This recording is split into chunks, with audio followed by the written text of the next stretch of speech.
Actually ma'am मैं समझना चाह रहा था, आप इस टॉपिक पे पहले भी बोल चुकी है, कुमार सानू जी का आपने बताया भी है रिलेशन एंड ऑल पे। मैं ये समझना चाहता हूँ यही बात कि जब आप उनके साथ रिलेशन में थे तो आपके माइंड में ये था कि मुझे इनके साथ शादी पे, आपने ये थॉट्स थे आपके माइंड में कि इस रिलेशन को मैं टूवर्ड्स शादी तक देखती हूँ? मैंने कभी कोई रिलेशनशिप वन नाइट स्टैंड या फ्लिंग की तरह से नहीं देखा है। मैंने जितने भी मेरी ज़िंदगी में रिलेशनशिप हुए हैं, मैं उसका हमेशा फ्यूचर देखती हूँ और मैं ड्रीम करती हूँ। मुझे ये वन नाइट स्टैंड्स, ये फ्रेंड्स विद बेनिफिट, ये सिचुएशनशिप, वो सब मुझे नहीं समझ आता है। बिकॉज़ भैया आप अपने आप को झोंक रहे हैं उसमें। मैं अपनी बॉडी को, अपने मन को, अपने दिल को इतना रिस्पेक्ट करती हूँ कि मैं उसका इस तरह से मिसयूज़ नहीं कर सकती। और अगर I am in it then it has to be for a future. और ये सैड चीज़ है कि नहीं हो पाया। और जितना भी रिश्ता, जितने भी दिन चला, सब बहुत अच्छी अच्छी यादें देकर गए। मैं उन यादों के सहारे भी जी सकती हूँ। एक अच्छी मेमोरीज रही है आपकी। अच्छी बुरी दोनों जो है मेमोरीज़ हैं। मेमोरीज़ आपको सिखा के जाती हैं या आपको ज़िंदगी भर के लिए एक खूबसूरत माहौल दे के जाती हैं। बट मैम जैसे कि काफ़ी बातें होती हैं उनके साथ, आपने बताया तो लोगों के लिए भी शॉकिंग रहा कि मतलब कि ये पीरियड लोग नहीं जानते थे कि ये साइड ऑफ पीरियड सिंगर्स के कि कुमार सानू जी को के लिए इतना ज़्यादा हम वो करते हैं। तो ये चीज़ें जानना, फिर उनकी वाइफ का जिस तरह से आप पर वो हुआ था, वो सारी चीज़ें आई सामने तो काफ़ी शॉकिंग रहा कि उस पीरियड में किस तरह से उन्होंने फैमिली में, तो आपको नहीं लगा कि एक पार्ट वो भी झेल रहे थे और एक पार्ट ये थे अंदर से? He definitely suffered a lot hmm. Because of his marriage breakup. Hmm. I think एक इंसान जब स्ट्रगल करके किसी के साथ अपनी ज़िंदगी बनाता है और सक्सेस पाता है, तो वो बहुत ही बुरा इंसान होगा अगर वो चाहेगा कि मैं उसको छोड़ दूँ। तो क्योंकि उनके साथ इतनी स्ट्रगल की मेमोरीज होती है, तो उस रिश्ते को तोड़ने में ज़रूर उनको तकलीफ़ हुई होगी 100%। एंड हुई थी, मतलब मैंने देखा है। अब आप बोल रहे शॉकिंग चीज़ें हैं कि भाई ये बातें सामने आई, तो इंडस्ट्री के अलावा जो बाहर की बातें अगर आप सुनेंगे कॉर्पोरेट वर्ल्ड की, तो आपको और भी शॉकिंग लगेगी।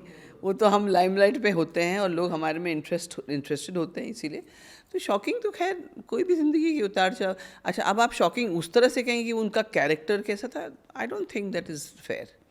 बिकॉज़ हर सिचुएशन में हर एक इंसान कैसे बिहेव करता है, उसके लिए हम लोग जज नहीं कर सकते। एंड मुझे नहीं लगता है कि उनके कैरेक्टर पे कोई लांछन लगाना चाहिए।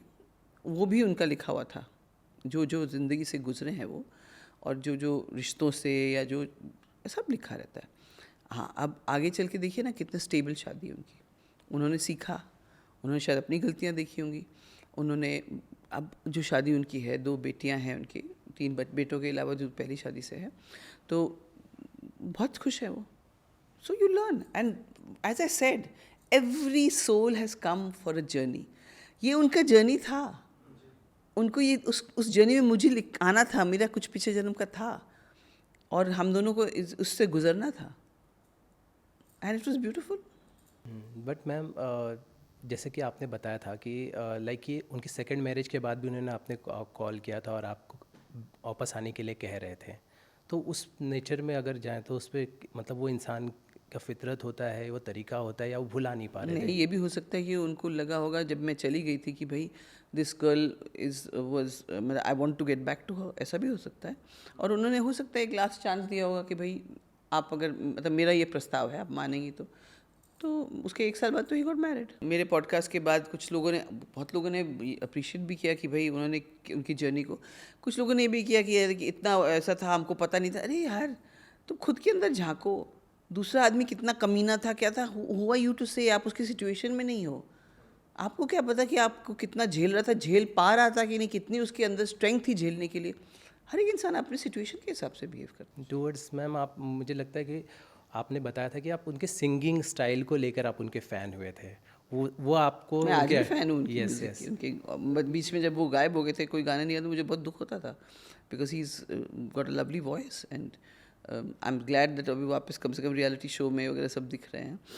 एंड बहुत बढ़िया मुझे लगता है उनका। उनके दीवाने तो करोड़ों लोग थे। मतलब मैंने एक पूरे पूरे देश को, हम लोग मॉरिशस गए थे, हम लोग ट्रिनिडैड गए थे, मैंने प्राइम मिनिस्टर को, पी प्रेसिडेंट को आके हमारा शो देखते हुए बरसात में, मतलब ऐसे उनको प्लेन से रिसीव करने के लिए प्रेसिडेंट आते थे। President इतने of बड़े Mauritius. of Trinidad came to the tarmac to receive him. Wow. So he was that kind of a star, and people used to, उनका पहला सुर निकलता था हमारे और मैं शो में कंपेयर करती थी, परफॉर्म भी करती थी, पहले ही आवाज़ निकलती थी ना तो लोगों के आंखों से आंसू गिरते थे. हमने एक शो किया एक फुटबॉल स्टेडियम में इन ट्रिनिडैड, जहाँ पे बरसात शुरू हो गई. उन्होंने गाना शुरू किया, इट वाज रेनी सीजन. कम से कम नहीं तो 5 लाख छतरियाँ खुल के गाना सुन रहे थे, including the VIPs, and they didn't move. हिला नहीं कोई हिला नहीं. और मैं ये समझना चाहूँगा कि जब तब सिंगर्स गाते थे तो कि लड़कियाँ तभी भी अट्रैक्ट होती थी, किस करने आती थी. तभी recent of course talking about Udit Narayan ji. Udit Narayan ji ने किस किया वो तो ठीक किया, लेकिन गलत जगह पे किया. गाल पे कर देता, लेकिन कईयों को किया, मतलब हर वो पूरा वीडियो भी है कि वो फैन आए जा रहे हैं. दैट्स एन ओल्ड वीडियो ना. जी नहीं, it's a recent नहीं, video. 2 साल पहले का है शायद. नहीं, रिसेंट वीडियो था. But I don't blame anybody. अभी लड़की भी तो आई है सामने. हाँ मतलब तो आपने आदमी के ऊपर क्यों दारोमदार डाल दिया कि भाई तुमने क्यों किस किया. अब आपकी थाली में लड्डू सच के आएंगे तो फिर आप क्या खाएंगे नहीं उसको. That's not fair. Just because he is Udit Narayan you are saying why did you kiss. अरे भाई, and you are in, by the way पहली बात तो स्टेज शो करना ना, it is a different emotion altogether. You are so excited, the audience is giving you so much, you are in a different high. And उस high में, जैसे कि आप नशे में होते हैं ना, उस हाई में आप कभी कभी ऐसे डांस के स्टेप कर देते हैं, आपको पता नहीं कि आप ऐसा डांस भी कर पाते हैं, यू नो कि कर पाएंगे. यू डू सो मच, आपके कुछ नोट्स ऐसे निकलते हैं, कुछ परफॉर्मेंसेज ऐसे निकलते हैं. तो this is also something. And I know कि बहुत सारी औरतें मुझे ट्रैश करेंगी या ट्रोल करेंगी कि भाई आप दिल से, अरे व्हाट इज शी थिंक. तो आप आदमी को क्यों ब्लेम कर रहे हो भाई, आप खुद भी तो देखो आप क्या कर रही थी. मैं समझता हूँ स्टेज का हाई जो था, बहुत आदमी and excited at that time you so many people are giving you adulation, admiration. और वो लड़की आई, उन्होंने किस कर दिया, ठीक है, आपको आना नहीं चाहिए था अगर आपको. एंड उस लड़की ने भी ऑब्जेक्शन नहीं उठाया. किसी ने उठा के कुछ, कोई बोल रहे हैं लोग कि उनको पद्म भूषण या कुछ मिलने वाला था, तो इसीलिए कुछ राइवल लोगों ने उनका वो ये वीडियो 2 साल पहले वाला डाला है, ऐसे सुनने में आया है. मैम, अब मुझे जानना है कि जब मैं आपकी जर्नी ऑब्जर्व कर रहा था, आपके पॉडकास्ट देखे मैंने, और मैं काफ़ी इंस्पायर्ड हुआ कि आपने दोबारा से you started communicating with people. मैंने आपका कल ही पॉडकास्ट देखा विद मिस्टर राजा मुराद जी, और मुझे बहुत खुशी हुई कि सारे legends are coming back now. So I want to understand कि पॉडकास्ट का आइडिया कैसा है आपको, क्यों हमारी रोजी रोटी पे आप लात मार रहे हैं. नहीं, आप जैसे लोगों का तो सपोर्ट मिलेगा हमको. आप हमारे पॉडकास्ट के बारे में बात कर रहे हैं, और because it's a big open field.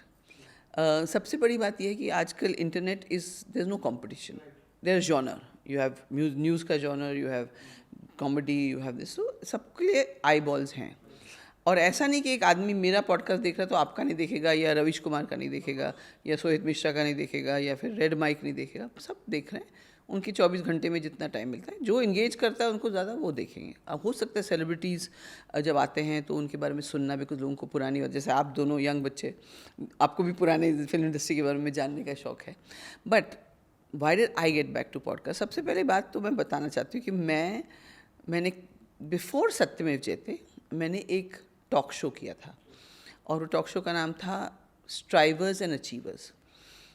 वो उसके बारे में था जो लोग अपनी ज़िंदगी में रियल लाइफ हीरोज़ हैं, मतलब मुश्किलों से, बाधाओं से जूझ कर वो कैसे जी रहे हैं और कैसे उन्होंने अच्छा किया है अपने लिए. DD1 का शो था मैम? ये डीडी मेट्रो पे आता DD था. मेट्रो, करण okay, थापर जी का शो उसके बाद में आता था, पहले मेरा आता था. तो वो 8-9 महीने चला डीडी मेट्रो पे, and people used to appreciate it. But that time there was no the social media and also publicity. You had to do publicity, like, you know, pay for publicity. And I did not have that kind of money to, though I had Mudra Communications, which was Reliance ka, they had supported me. Dilip Piramal Industries that supported me, but that was a limited support. तो वो shoot किया हमने, and बहुत अच्छी तरह से shoot किया. तो सबसे पहले मैंने वहाँ से शुरू किया. तब मुझे लोग कहते थे, जो जैसे तरन आदर्श हमारे दोस्त थे, जो भी थे, they used to say the new Oprah Winfrey of India. So Oprah Winfrey की मैं बहुत बड़ी फ़ैन हूँ, and I still watch her podcast.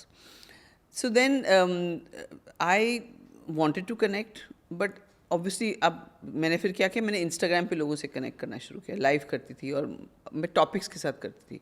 फिर अपने वेबसाइट, मतलब अपना चैनल जब मैंने शुरू किया 2011 में शुरू किया था तब, तो मैं सोशल इश्यूज़, आप अगर आज भी मेरे YouTube चैनल पे जाएंगे तो आपको सारे वीडियोस कोविड के टाइम के, कोविड से पहले, या जैसे कोई प्रेस में बहुत बड़ा डिबेट हो रहा है किसी चीज़ के, तो मेरा व्यूज़ या मेरे डिबेट में डाल देती थी। उस टाइम वो लोग लिंक नहीं देते थे ना, आप खुद मतलब आई टू गेट CD बनवा के, वो जो एक गोल्ड स्टार और न्यूज़ ट्रैक करके कोई कंपनी होती थी, वो सारे CDs आपको बनाए। तो मैं, क्योंकि एक तो मैं सेंसिटिव बातें बोलती हूँ, तो मुझे उसका रिकॉर्ड भी चाहिए था कि भैया कल को कोई मिसअंडरस्टैंड नहीं करके बोले क्या कल को मेरे पर कुछ नहीं किया आपने, ऐसा ऐसा बोला, तो I have the record of it. तो मैंने ये टॉक, लोगों के साथ बात करना, ऑडियंस के साथ या मेरे फैंस के साथ बात करना मेरी पुरानी आदत है, और मैं सारे सोशल मीडिया हैंडल्स अपने आप खुद हैंडल करती हूँ। अभी जो मेरा यूट्यूब चैनल है वो मेरा बेटा और एक हमारे चैनल मैनेजर हैं उनको दिया है, तो वो लोग करते हैं, और ऑफकोर्स मेरा भी इनपुट रहता है। So I decided to do this podcast because COVID के टाइम मैंने लाइव शुरू किया था, जब मुझे लगा लोग बहुत डिप्रेस थे, बात करने के लिए कोई नहीं था, लोग अपने परिवार से दूर थे, कुछ लोग के फादर मदर दूर रहते थे, वो गुजर गए थे, उनकी बॉडी तक देखने नहीं जा पा रहे थे। It was a very difficult time, और तब मुझे लगा कि मुझे कनेक्ट करना चाहिए। मैं कोविड के टाइम पे बहुत सोशल वर्क कर रही थी, लोगों को ट्रेन पे बिठाना, उद्धव ठाकरे से बात करके, उनके ऑफिस से बात करके ट्रेन लगवाना, बिहार यूपी जाने के लिए। हालांकि वो लोग वहाँ रोकते थे ट्रेन्स को, हम नहीं आने देंगे, बट हमारी सरकार यहाँ से, महाराष्ट्र की सरकार पूरी कोशिश कर रही थी लोगों को खाना बांटना। जोमेटो के साथ हमारा फीडिंग इंडिया कैंपेन हुआ था, हम एक बार 3-4 हज़ार फैमिलीज़ को फूड बांट रहे थे, क्योंकि हम लोग BMC स्कूल्स में काम करते हैं, तो हमारे पास वो इनकैचमेंट था। जो लोग, क्योंकि BMC स्कूल्स के जो माँ बाप थे वो या तो डेली वेज अर्नर्स थे, या उन सब के पास कोई काम नहीं था। तो ऐसे हमने बहुत काम किया, और उस दौरान हमने देखा, मैं आपको एक बात बताऊं, मैं रोई थी उसके बाद। रोड पे मैं खाना बांट के वापस आ रही थी गाड़ी में, और एक लड़का, आदमी और उसकी बेटी, वेरी नाइस, अच्छे खासे कपड़ों में, from a good family, that man said can you give me some money for my child's milk, speaking in English, and he said but don't take a video, or I said no, I don't take video and photo. तो he said आप, हम लोग ने distribute भी किया, तभी हमने किसी का वीडियो नहीं डाला कि ये इसको हम दे रहे हैं उसको दे, बिकॉज दैट्स, उस वक्त ना लोगों का सेल्फ रिस्पेक्ट इतने लो पे था कि they were like feeling so demoralise. वहाँ से मैंने शुरू किया था लाइव करना इंस्टाग्राम पे, और हाँ उस टाइम मुझे ना अपलोड करना उसको, कुछ तो मैंने किया भी है। सो वहाँ से कनेक्ट करना शुरू किया। फिर इस बीच में मैं लॉ की पढ़ाई की, लॉयर बन गई, प्रैक्टिस शुरू किया। अभी पिछले साल पूरे साल दिल्ली में थी, सुप्रीम कोर्ट की प्रैक्टिस की ट्रेनिंग कर रही थी, एग्ज़ाम भी दिया जिसमें फ़ेल हो गई 7 मार्क से। उसके बाद वापस जब आई तो मैंने कहा नहीं अब, बिकॉज मेरा बहुत दिनों से, मेरे बच्चे भी कह रहे थे मम्मा आप इतना अच्छा कम्युनिकेट करते हैं, लोग आपकी बात सुनते हैं, लोग आपसे खुलकर बात करना चाहते हैं, कर सकते हैं, because used to see the lives जिसमें लोग बात कर रहे हैं।